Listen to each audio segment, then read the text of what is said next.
Hello mathematicians, thank you for joining me today. What we're going to work on now is we're going to look at the matrix A, and what we want to find are what is the rank of A, what is the basis of the row space, what's the basis of the column space, what is the nullity of A, and what is the basis of the null space.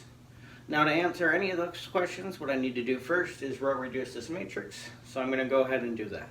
Alright, now that I've row reduced the matrix, we're ready to start answering some of our questions. So if I want to find the rank of A, the rank of A is just going to be the dimension of the row space or the column space, which would be the same. And the way we find those is we look at all the leading ones in the matrix. So if I look at the row reduced form, I have a leading one here, and I have a leading one here. And notice these are all zeros, so there's not a leading one there. So what we get is there are two leading ones, so the rank of A is 2.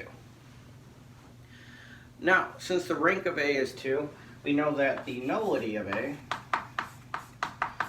is going to be 2 as well, because the rank plus the nullity has to be the number of columns. So what we get is the rank is 2 plus the nullity is 4, so the nullity in this case would have to be 2 because again, that's the number of columns that aren't representing a leading one. Now, if we want to find a basis for the row space, what we're going to do is look at the leading ones again. And so we're going to say there's a leading one in this row, and there's a leading one in this row. So the basis of the row space is just going to be these two vectors. That is, this is going to be the vector 1, 2, 0, negative 2, and 0, 0, 1, 7. So we get that, well, we know these are linearly independent and they span their own span, so therefore this is a basis of the row space. Now for the column space, we're going to look at the same leading ones, but here we're going to look at columns, and so we're going to line those up, and we're going to remember that because these two columns are linearly independent, the same two columns are linearly independent in my original matrix. So what I want to do is the basis of the column space is going to be the original two column vectors. And so we're going to get the basis of the column space is going to be the set 1, 3, 7, 4, 1, 6. Now all that's due is to find the null space. So we'll create some room to be able to do that. Alright, so now if we want to find the null space, we just need to look at the row reduced version. So we recall that we had the nullity of A was 2 because that was the number of columns without leading ones.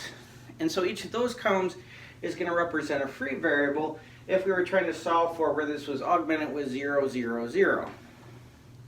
So because each of those represents a free variable, what we're going to say is that x2 is something, so let's call it s. x4 is something, so let's call it t. So now the point is that either of these can be anything they want because they're free. So we're going to just assign some real number to them. We'll call that s and t.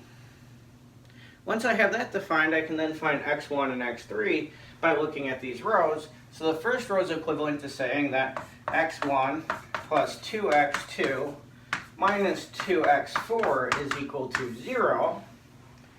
So if I solve for x1, I get x1 is negative 2x2 plus 2x4. And now if I recall that x2 was s and x4 was t, we get negative 2s plus 2t.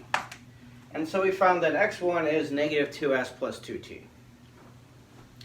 Then if I solve for x3, notice that x3 plus 7x4 is 0. So x3 is negative 7x4. So then x3 is just negative 7t because x4 was t. Now if we combine this together and put it in order, what we're going to get is that a vector is going to be in the null space if it can be written in the form x1 is negative 2s plus 2t.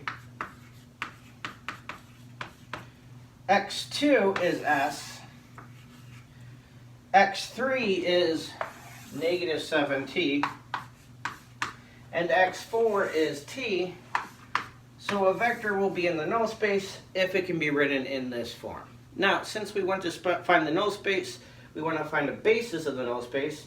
So therefore what we need to do is say, okay, everything of this form is going to be in the null space, so can we find a basis thereof? So the way we're going to do that is we're going to look at, okay, we have a free variable s and a free variable t. So I'm going to let s be some number and t be 0. And then I'll let t be some number and s be 0. So in the first case, let's let s be 1 and t equals 0. Then I'm going to get the vector -2, 1, 0, 0. And in the other case, if I let s equal 0 and t equal 1, I'm going to get the vector 2, 0, -7, 1. Now what I have is two different vectors which will be linearly independent, and they will span this space, so therefore they will be a basis of the null space. And so the way we're going to write that now is we'll turn these into vectors, and so we'll say the basis of the null space is the set consisting of the vectors -2, 1, 0, 0 and 2, 0, -7, 1. So now we found from our original matrix the rank and the nullity, the basis of the row space, the basis of the column space, and the basis of the null space. Thank you for watching. As always, I hope you learned something today, and I hope you enjoyed the process along the way. If you did, make sure to like the video and subscribe to the channel. It helps me to know which videos are helpful, and it helps other people to find these videos so that they can also get help. Thank you.